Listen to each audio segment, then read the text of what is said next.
லோக்கியோட ஒரு 4 படங்கள். இதெல்லாம் சேர்த்து நீங்க கூலிக்குன்னு ஒரு ரிசல்ட்ட குடுத்துடலாம்.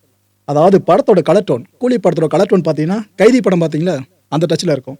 இந்த படத்தோட மேக்கிங், மாஸ்டர் படம் இருக்குல்ல? எக்ஸாக்ட்டா அந்த டச்ல இருக்கும். இந்த படத்தோட கோர் டயலாக்ஸ் இருக்குல்ல? அது விக்ரம் படத்துல கமல் சார் பேசுவார் பாருங்க. அது அப்படியே உள்ள வரும். மாஸ் எலிவேஷன் சீக்வென்ஸ்லாம் பார்த்தீங்கன்னா, லியோ படம் பார்த்தீங்களா? அந்த தாக்கம் அப்படியே ஹெவியா இருக்கும். ப்ரோ, நாங்க தான் ஏற்கனவே அந்த படங்கள பார்த்துட்டோமே. அப்புறம் எதுக்கு கூலி பார்க்கணும்னு கேட்டீங்கன்னா, இதத்தான் நானும் கேட்கிறேன். சொல்றீங்க ரைட்டு. லோக்கியோட டச் இந்த கேஸ்டிங் சார்ந்து என்ன அப்படின்னு கேட்டீங்கன்னா, ரஜினி சார 100% மாஸ் என்டர்டெய்னரா காமிச்சிருக்காப்ல. நாகார்ஜுனா அவர்கள இது எப்படி சொல்றதுன்னு தெரியல. ஆனா படம் பார்த்தோனே நான் சொல்ற விஷயம் கனெக்ட் ஆயிடும். பொதுவா ஐட்டம் டான்ஸ இந்த ஆக்ட்ரஸ் ஆடி நீங்க பார்த்திருப்பீங்க.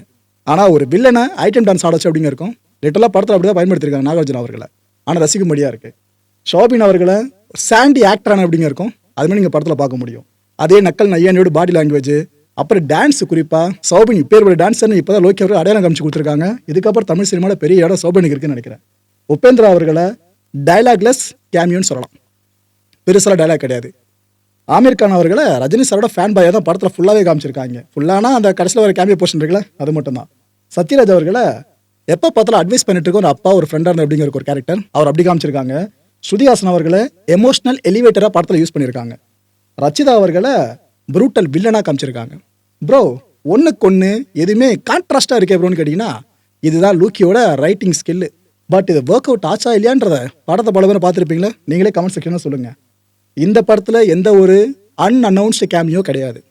இந்த படத்தில் யார் யார் கேமியோன்னு முதல்ல அனௌன்ஸ் பண்ணாங்களோ அவங்க மட்டும்தான் இருக்காங்க. எஸ்கே டாக்லாம் இருக்குல்ல, அதெல்லாம் இனிமே வேணாம், அவர்லாம் கிடையாது. இந்த படத்தில் வாட்சஸ் சார்னு ஒரு பெரிய ரோல் இருக்கும்னு நிறைய பேர் கணிச்சிருந்தோம்ல. அதுவும் படத்தோட முன்னோட்ட காட்சிகளை போஸ்டர்ஸில் ஃபுல்லாக அந்த வாட்சை கோத்துருக்க மாதிரிலாம் நிறைய பார்த்துருந்தோம் பார்த்தீங்களா? படத்தில் அது போல சீக்வன்ஸ் பார்த்தீங்கன்னா 1, 2ன்றதே பெரிய விஷயம் தான். அவ்வளோதான். அந்த வாட்சஸ்க்குன்னு தனியாக ஒரு ட்ராக் படத்தில் கிடையவே கிடையாது.